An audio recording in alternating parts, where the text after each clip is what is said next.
سب سے پہلے یہ جاننا چاہوں گا کہ میاں صاحب آئیں گے کب؟ بیفور الیکشن، آفٹر الیکشن، مہینوں میں، ہفتوں میں؟ ہفتوں میں انشاءاللہ تعالی۔ ایک چیز میں سمجھنے سے قاصر ہوں کہ آپ الحمدللہ سونے کا چمچہ منہ میں لیے پیدا ہوئی تھی، زندگی کی ہر تعیش آپ کو حاصل تھی، تو یہ سیاست میں تو اس وقت مکمل گند بھی بن گیا ہے، پھر قید و بند کی صحبتیں، جلاوطنی کی، تو یہ اس میں کیا ایسی کشش ہے کہ آپ جیسے لوگ انہوں نے اس رستے کو چنا؟ بڑا اچھا آپ نے سوال پوچھا ہے۔ میں بھی کبھی اس سوال پہ بہت غور کرتی ہوں، کیونکہ میں کبھی بھی اپنی زندگی میں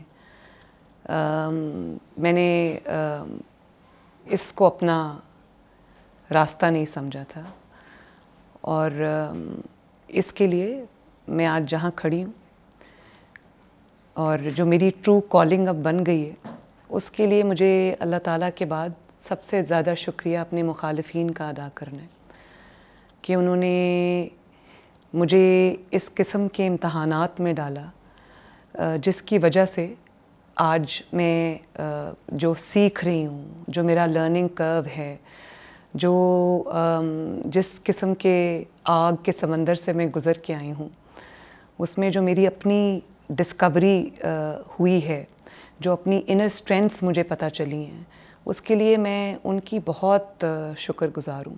انہوں نے میرے پوٹینشیل کو میری جماعت سے پہلے، میرے خاندان سے پہلے، مجھ سے پہلے میرے ٹرو پوٹینشیل کو انہوں نے ریکگنائز کیا، اس کے لیے میں ان کی معترف ہوں۔ اور کوئی سیاسی عہدہ نہ رکھتے ہوئے، کوئی آپ کا اپنا ارادہ نہیں تھا، آپ سمجھتی ہیں مخالفین آپ کو گھسیٹ کے لے آئے؟ یہ بات ٹھیک ہے، یہ بات ٹھیک ہے۔ اور میں آپ کو یہی بتا رہی تھی کہ میرا کوئی کبھی بھی یہ ارادہ نہیں تھا، اور میں تو میاں صاحب کے ساتھ ان کو اسسٹ کیا کرتی تھی چھوٹے چھوٹے معاملات میں، اور کچھ نہ کچھ اپنا شوق تھا نا، ورنہ تو آپ کے بھائی کیوں نہیں آئے؟ وہ بھی تو گھسیٹے گئے میاں صاحب کے ساتھ، وہ سیاست میں کیوں نہیں آئے؟ نہ حسن صاحب آئے، نہ حسین صاحب آئے۔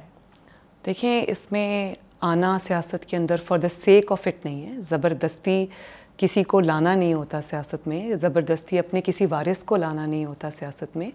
میں جیسے آپ کو پہلے کہہ چکی کہ میرا جو انتخاب ہے سب سے پہلے میرے مخالفین نے کیا، ان کو میرا پوٹینشیل میری فیملی سے، میری جماعت سے پہلے ان کو نظر آیا، اور they were not wrong۔ میرا انتخاب انہوں نے کیا۔ جہاں تک میری ذات کا سوال ہے، انہوں نے نہیں کیا۔ لوگ یہ کہتے ہیں کہ جس طرح عمران خان صاحب کی حکومت میں پیچھے سے سب ڈورے جو ہے بشرا بی بی ہلا رہی تھی، تو لوگ کہتے ہیں کہ میاں صاحب کی پچھلی حکومت میں اصل میں سارے ڈورے آپ ہلاتی تھیں۔ دیکھیں، بات یہ ہے کہ میاں صاحب کو ڈوریاں ہلانے والوں کی ضرورت نہیں ہے۔ میاں صاحب خود ماشاءاللہ ایک ایکسپیرینسڈ، ایک سیزنڈ، ایک کریج رکھنے والے، فیصلے کی قوت رکھنے والے سیاستدان ہیں۔ ان کو میری ضرورت نہیں تھی ڈوریاں ہلانے کی۔ ہاں، ایک بات ضرور تھی کہ میں ان کو اسسٹ کیا کرتی تھی، ان کو ہیلپ کیا کرتی تھی، ان کے کاروباری معاملات میں بھی، ان کے خاندانی معاملات میں بھی، ان کے سیاسی معاملات میں بھی، اور وہ صرف اسسٹنس تک تھا کہ بھئی یہ کام میں کر دیتی ہوں، اس سے سیاست کا ایکچولی کوئی تعلق نہیں تھا۔ سیاست میں مجھے لانے والے اصل میں میرے ڈٹریکٹرز ہیں، میرے مخالفین ہیں، جن کا میں شکریہ تہ دل سے ادا کرتی ہوں۔ جہاں تک میرا سوال ہے، جب نواز شریف صاحب کے ساتھ زیادتی ہونے لگی، ایک الیکٹڈ پرائم منسٹر کے ساتھ زیادتی ہونے لگی، اور میں نے اس کو بڑے قریب سے دیکھا کیونکہ میں ان کے ساتھ رہتی تھی، میں ان کے ساتھ کام کرتی تھی۔ اگر وہ ظلم، زیادتیاں، انتقام نہ ہوتا تو شاید میرا کردار آج بھی ان کو اسسٹ کرنے تک محدود ہوتا۔ جو ان کے ساتھ کھڑے ہونے کی وجہ سے، کیونکہ جب مجھے اس بات میں کبھی کوئی دو رائے ہی نہیں تھی کہ میں نے، کیونکہ اپنی آنکھوں سے بہت کلوز کوارٹرز سے میں نے معاملات کو دیکھا تھا، تو مجھے پتہ تھا کہ وہ حق پر ہیں، وہ سچ پر ہیں، اور ان کے ساتھ زیادتی ہو رہی ہے۔ اس کے بعد پاکستان کی پوری تاریخ میری آنکھوں کے سامنے تھی کہ کس طرح الیکٹڈ وزرائے اعظم کے ساتھ اس ملک میں کیا ہوتا ہے۔ تو میں نے پھر جب ان کے ساتھ زیادتی ہوئی تو میرے پاس دو راستے تھے۔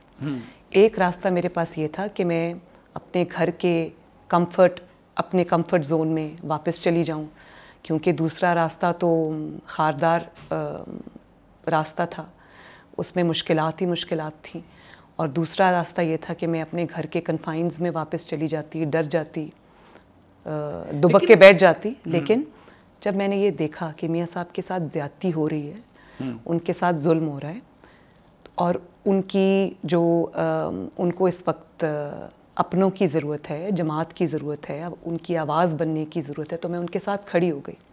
اس کی ایک پرائس تھی جو مجھے پے کرنی پڑی. انہوں نے کیا اپنے ذمے جو اپنا جو اعمال نامہ ہے میرے مخالفین نے، انہوں نے جو اپنا اعمال نامہ کس سیاہی سے بھرا، وہ آج کہاں کھڑے ہیں، وہ تاریخ بھی دیکھ رہی ہے، یہ قوم بھی دیکھ رہی ہے، آپ بھی دیکھ رہے ہیں، میں بھی دیکھ